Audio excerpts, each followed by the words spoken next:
Hello అండి. అందరూ ఎలా ఉన్నారు? మేమైతే బాగున్నాం. మీరు కూడా బాగుండాలని కోరుకుంటున్నాను. ముందుగా ఈ సంవత్సరం డీఎస్సీ రాస్తున్న వాళ్ళందరికి ఆల్ ద బెస్ట్ అండి.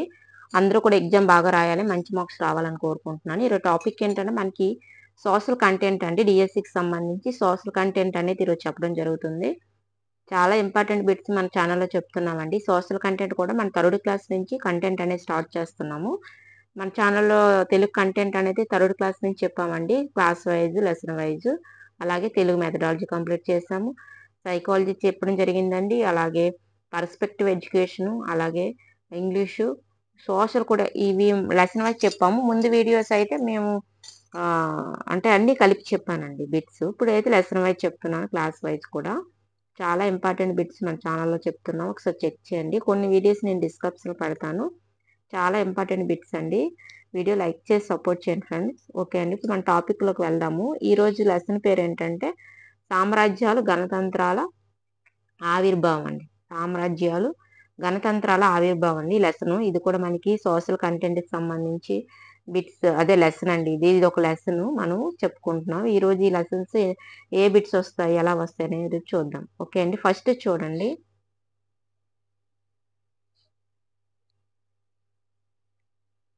సంస్కృతంలో జన అంటే అర్థం ఏంటి? సంస్కృతంలో జన అంటే అర్థం ఏంటి అని అడుగుతున్నారు. ఫస్ట్ చూడండి. ఫస్ట్‌ది రాజులు, రెండోది రాణులు, మూడోది ప్రజలు, 4 పురుషులు. జన అంటే సంస్కృతిలో అర్థం ఏంటి అని అడుగుతున్నారండి. ఈ 4గింట్లో మనకు ఆప్షన్ 3 అండి. ప్రజలు. జన అంటే సంస్కృతిలో అర్థం ప్రజలు అండి. జన అంటే సంస్కృతిలో అర్థం ప్రజలు. అలాగే రెండోది చూడండి. పెద్ద పెద్ద గ్రామాలు లేదా పట్టణాలను నాడు ఏమని ఏమనేవారు? అంటే పెద్ద గ్రామాలను లేదా పట్టణాలను నాడు అంటే అప్పుడు ఏమని పిలిచేవారు? జనపదాలనా? మహాజనపదాలనా? పంచాయతీలనా? విరాట నగరాలనా? ఏమని పిలిచేవాళ్ళు? పెద్ద గ్రామాలు లేదా పట్టణాలను పూర్వకాలంలో ఏమని పిలిచేవారని అడుగుతున్నారండి. మనకి ఇక్కడ ఆప్షన్ 2 అండి. మహాజనపదాలు. ఏంటండి? మహాజనపదాలని పిలిచేవారు. పెద్ద గ్రామాలు లేదా పట్టణాలను పూర్వకాలంలో మహాజనపదాలని పిలిచేవారు. నెక్స్ట్ మనకు చూడండి. తవ్వకాల ద్వారా లభించిన ఆధారాలను ఏమంటాము? తవ్వకాల ద్వారా లభించిన ఆధారాలను ఏమంటామని అడుగుతున్నారు. ఫస్ట్ చూడండి. పురావస్తు ఆధారాల, శాసనపరమైన ఆధారాల, పుస్తక ఆధారాల, ఏవి కావు? అసలు ఏమంటాం? తవ్వకాల ద్వారా బయటపడిన ఏవైనా ఆధారాలు మనం తవ్వేటప్పుడు లభించితే వాటిని మనం ఏమని పిలుస్తామని అడుగుతున్నారు. మనకి ఇక్కడ ఆప్షన్ 1 అండి. పురావస్తు ఆధారాలు. తవ్వకాల ద్వారా లభించిన ఆధారాలను ఏమంటామంటే పురావస్తు ఆధారాలని అంటాము. రెండోది చూడండి. మగధ రాజధాని ఏది? మగధ రాజధాని ఏది? ఫస్ట్ చూడండి. గిరివజ్రం, విరాట నగరం, వారణాసి, కోసల. మగధ రాజధాని ఏది అని అడుగుతున్నారండి. మగధ రాజధాని ఏది అంటే మనకు ఆప్షన్ 1 గిరివజ్రం అండి. గిరివజ్రం. మగధ రాజధాని ఏది అంటే గిరివజ్రం అండి. మగధ రాజధాని మగధ రాజధాని ఏదంటే గిరివజ్రం. చాలా ఇంపార్టెంట్ బిట్స్ అండి. వీడియో మాత్రం స్కిప్ చేయకుండా చూడండి. నెక్స్ట్. కాశీ రాజధాని దేని వద్ద ఉండేది? కాశీ రాజధాని దేని వద్ద ఉండేది? ఫస్ట్ చూడండి. బీహార్ వద్ద, వజ్జీ వద్ద, వారణాసి వద్ద, గిరివజ్రం వద్ద. ఎక్కడ ఉండేది? కాశీ రాజధాని దేని వద్ద ఉండేదని అడుగుతున్నారండి. మనకి ఇక్కడ ఆప్షన్ 3 అండి. వారణాసి వద్ద. కాశీ రాజధాని ఎక్కడ ఉండేదండి? వారణాసి వద్ద ఉండేది. కాశీ రాజధాని వారణాసి వద్ద ఉండేది. నెక్స్ట్ 6 చూడండి. కోసల ప్రస్తుతం ఈ ప్రాంతంలో కలదు. కోసల ప్రస్తుతం ఏ ప్రాంతంలో కలదు అని అడుగుతున్నారండి. ఫస్ట్ చూడండి. బెంగాల్ ప్రాంతం, బీహార్ ప్రాంతం, అవధే ప్రాంతం, అలహాబాద్ ప్రాంతం. ఎక్కడ ఉంది అని అడుగుతున్నారండి. కోసల ప్రాంతం కోసల ప్రస్తుతం ఏ ప్రాంతంలో ఉంది అంటే మనకి ఇక్కడ ఆప్షన్ 3 అండి. అవధే అండి. కోసల ప్రస్తుతం అవధే ప్రాంతంలో ఉంది. కోసల ప్రస్తుతం అవధే ప్రాంతంలో ఉందండి. నెక్స్ట్ మనకి ఏడో చూసుకుంటే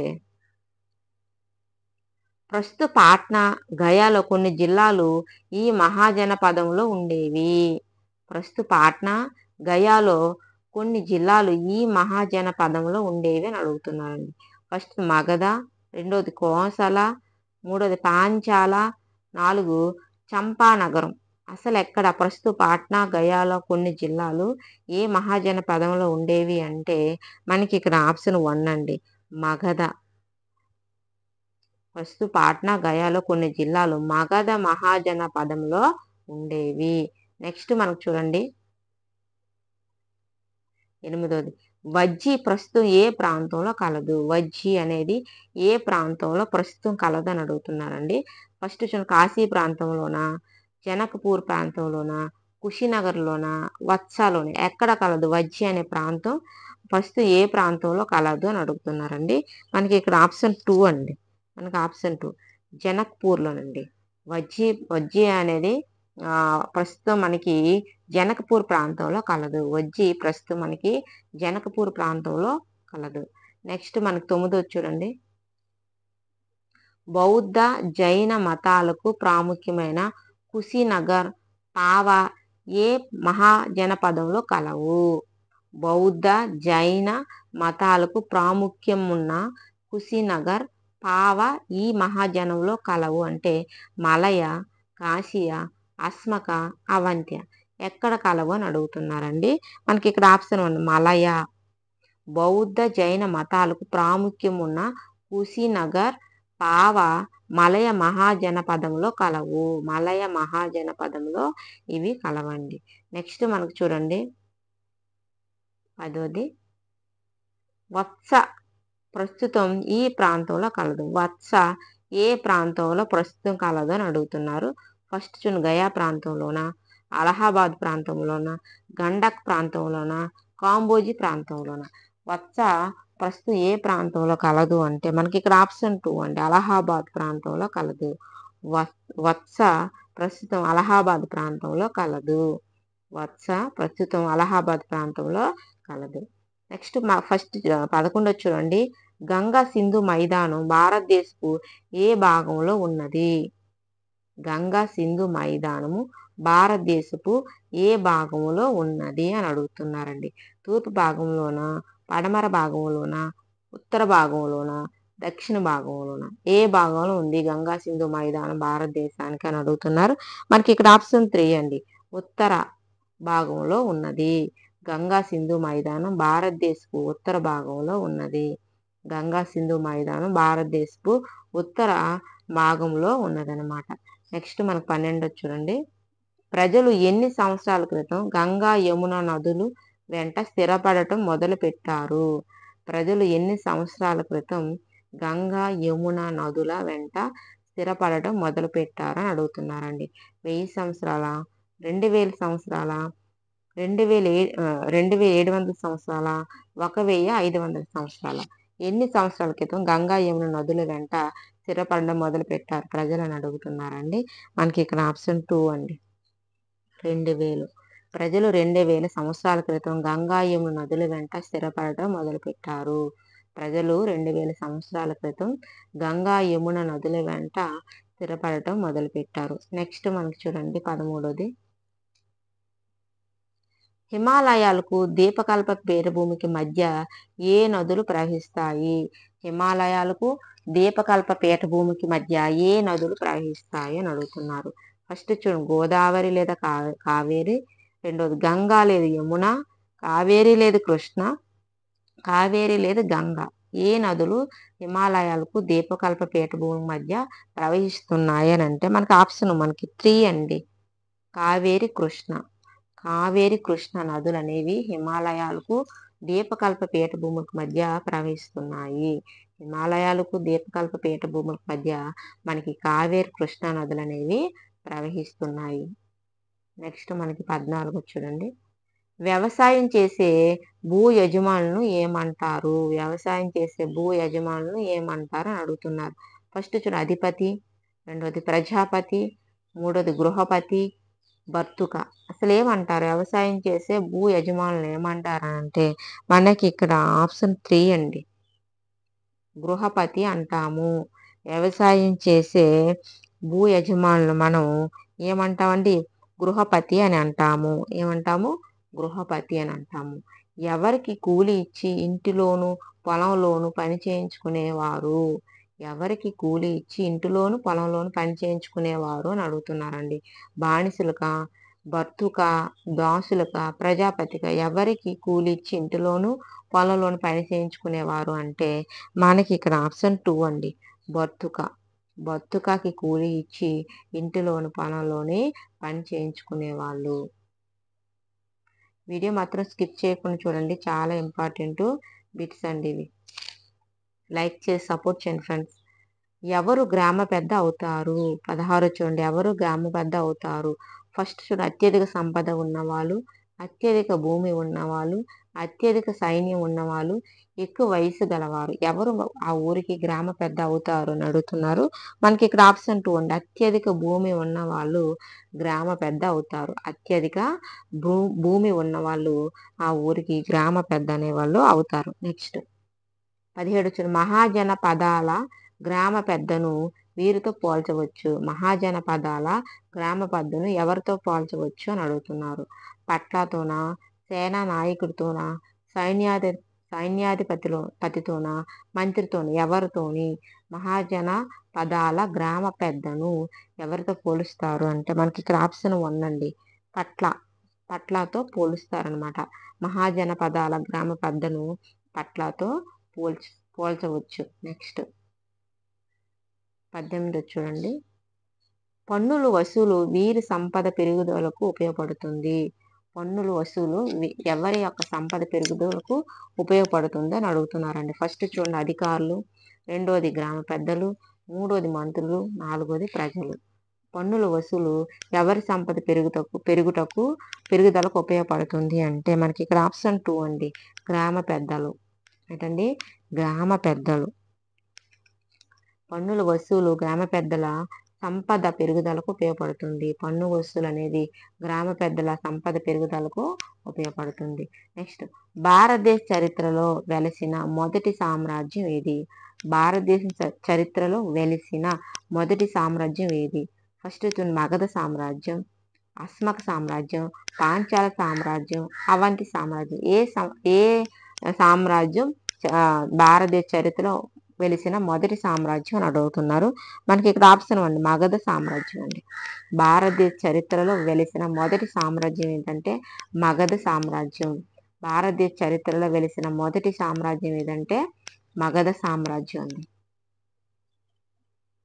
నెక్స్ట్ మనకు చూడండి, మగధ సామ్రాజ్యం మొదటి రాజు ఎవరు? మగధ సామ్రాజ్యం మొదటి రాజు ఎవరు? ఫస్ట్ చూడండి, బింబిసారుడు, రెండోది అశోకుడు, మూడోది కుమారగుప్త, 4 చంద్రగుప్త మౌర్యుడు. ఎవరు? మగధ రాజ్యం మన భారతదేశం మొట్టమొదటి ఏర్పడిన సామ్రాజ్యం ఏదంటే మగధ సామ్రాజ్యం. దానికి ఎవరు రాజు అని అడుగుతుంది. మొట్టమొదటి రాజు ఎవరంటే ఈ 4 మనకి ఇక్కడ ఆప్షన్ 1 అండి, బింబసారుడు అండి. బింబసారుడు. మగధ రాజ్యం మొదటి రాజు ఎవరంటే బింబసారుడు. మగధ రాజ్యం మొదటి రాజు ఎవరండి? బింబసారుడు. నెక్స్ట్ 21 గంగా సింధు మైదాన ప్రాంతాల్లోని గ్రామాలు పట్టణాల గురించి ఏ విధంగా తెలుసుకోవడం జరిగింది? గంగా సింధు మైదాన ప్రాంతంలోని గ్రామాలు పట్టణాల గురించి ఏ విధంగా తెలుసుకోవడం జరిగింది అని అడుగుతున్నారు. ఫస్ట్ పురావస్తు తవ్వకాల వల్ల, పుస్తకాల వల్ల, లేదా రెండిట్ల వల్ల. దేని వల్ల మనకి గంగా సింధు మైదాన ప్రాంతంలోని గ్రామాలు పట్టణాల గురించి తెలుసుకోవడం జరిగింది అని అడుగుతున్నారండి. మనకి ఇక్కడ ఆప్షన్ 3 అండి, అంటే పురావస్తు తవ్వకాల వల్ల, పుస్తకాల వల్ల. ఈ రెండిట్ల వల్ల కూడా మనకి గంగా సింధు మైదాన ప్రాంతంలోని గ్రామాల పట్టణాల గురించి తెలుసుకోవడం జరిగింది. గంగా సింధు మైదాన ప్రాంతంలోని గ్రామాల పట్టణాల గురించి మనకి పురావస్తు తవ్వకాలు, పుస్తకాల ద్వారా తెలుసుకోవడం జరిగింది. నెక్స్ట్ మనకు చూడండి, 22ది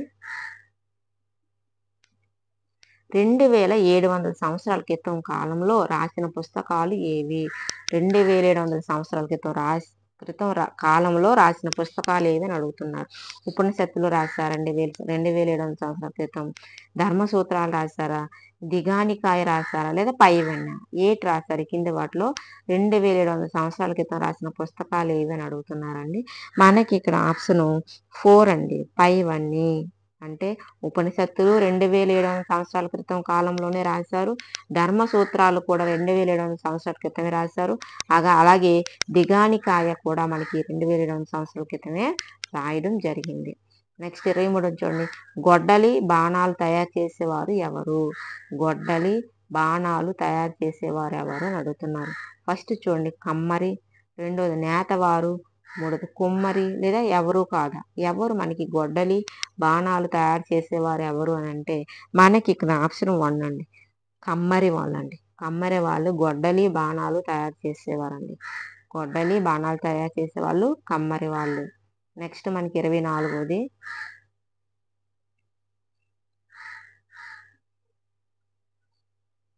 కుండలు ధాన్యం నిలువ చేసే పాత్రలు తయారు చేసే వాళ్ళు ఎవరు. కుండలు ధాన్యం నిలువ చేసే పాత్రలు తయారు చేసే వాళ్ళు ఎవరు అని అడుగుతున్నారు. ఫస్ట్ చాకలి వాళ్ళ, కుమ్మరి వాళ్ళ, వడ్రంగి వాళ్ళ, ఎవరు కాదు. ఎవరు కుండలు ధాన్యం నిల్వ చేసే పాత్రలు తయారు చేస్తారు అంటే మనకి ఇక్కడ ఆప్షన్ 2 అండి, కుమ్మరి వాళ్ళు. కుండలు ధాన్యం నిల్వ చేసే పాత్రలు తయారు చేసే వాళ్ళు ఎవరంటే కుమ్మరి వారండి. దుస్తులు తయారు చేసే వారిని ఏమని పిలుస్తాము. దుస్తులు అంటే బట్టలను తయారు చేసే వాళ్ళని ఏమని పిలుస్తాము అంటామండి. ఇవన్నీ జనరల్వే, మీకు తెలిసినవే. దుస్తులు తయారు చేసే వారిని ఏమని పిలుస్తారు అని అడుగుతుంది. వడ్రంగి వారా, కమ్మరి వారా, నేత వారా, ఎవరు కాదా. అసలు ఎవరు దుస్తులను తయారు చేస్తారంటే మనకి ఆప్షన్ 1 అండి, నేతవారు. దుస్తులు తయారు చేసేవారు ఎవరు అంటే నేతవారు అండి. నెక్స్ట్ 26 చూడండి. వ్యవసాయం చేసే గృహపతుల నుంచి రాజు ఎంత పన్ను వసూలు చేసేవారు. వ్యవసాయం చేసే గృహపతుల నుంచి రాజు ఎంత పన్ను వసూలు చేసేవారు అని అడుగుతున్నారు. ఫస్ట్ చూడండి, 1/6 వంతు, 2/5 వంతు, 3/4 వంతు, 1/2 వంతు. వీడియో మాత్రం స్కిప్ చేయకుండా చూడండి, లైక్ చేసి సపోర్ట్ చేయండి ఫ్రెండ్స్. స్కిప్ చేయవద్దు, ముందు వీడియోస్ కూడా చూడండి, లెసన్ వైజ్ చెప్పాము, మీకు అర్థమవుతుంది. ఎంత వసూలు చేసేవారంటే మనకి ఇక్కడ ఆప్షన్ 1 అండి, 1/6 వంతు అండి. వ్యవసాయం చేసే గృహపతుల నుంచి రాజు 1/6 వంతు పన్ను వసూలు చేసేవారు. వ్యవసాయం చేసే గృహపతుల నుంచి రాజు ఎంత పన్ను వసూలు చేసేవారంటే 1/6 వంతు. నెక్స్ట్, గృహపతులు రాజుకు చెల్లించే పన్నును ఏమని పిలుస్తారు. ఈ గృహపతులు రాజుకు పన్ను చెల్లిస్తారు కదండి, ఆ పన్నును ఏమని పిలుస్తారు అని అడుగుతున్నారు. ఫస్ట్ చిన్న బర్తుక, భాగా, పట్ల లేదా పైవేవి కావా. అసలు ఏమని పిలుస్తారు. గృహపతులు రాజుకు చెల్లించే పన్నును ఏమని పిలుస్తారంటే మనకి ఇక్కడ ఆప్షన్ 2 ఉంది, భాగా. ఏమంటామండి, భాగా. గృహపతులు రాజుకు చెల్లించే పన్నును భాగా అని పిలుస్తారు. నెక్స్ట్ 28దండి. గంగా నదికి 2 వైపులా విస్తరించి ఉన్నటువంటి మహాజనపదం ఏది. గంగా నదికి 2 వైపులా విస్తరించి ఉన్నటువంటి మహాజనపదం ఏది అని అడుగుతున్నారు. ఫస్ట్ చూడండి, అస్మక, లేకపోతే అవంతియ, మత్స్య, మగధ. ఏది గంగా నదికి 2 వైపులా విస్తరించి ఉన్నటువంటి మహాజనపదం అని అడుగుతున్నారు. మనకి ఇక్కడ ఆప్షన్ 4 అండి, మగధ అండి. గంగా నదికి 2 వైపులు విస్తరించి ఉన్నటువంటి మహాజనపదం ఏదంటే మగధ. గంగా నదికి 2 వైపులా విస్తరించి ఉన్నటువంటి మహాజనపదం ఏదంటే ఏంటండి, మగధ అండి. నెక్స్ట్ మనకి లాస్ట్ బిట్, మనకి ఇది చూడండి, వజ్జి గణరాజ్యంకు సంబంధించిన సరైనది ఏది. వజ్జి గణరాజ్యంకు సంబంధించింది ఏది. వజ్జి గణరాజ్యంకు సంబంధించింది ఏది అని అడుగుతున్నాం. ఫస్ట్ చూడండి, మనకి ఇక్కడ ఆప్షన్ డైరెక్ట్ మనం చెప్పుకుందాము. ఇందులో మనకి ఏంటంటే ఆప్షన్ 3 అండి, ABCD మాత్రమే. ABD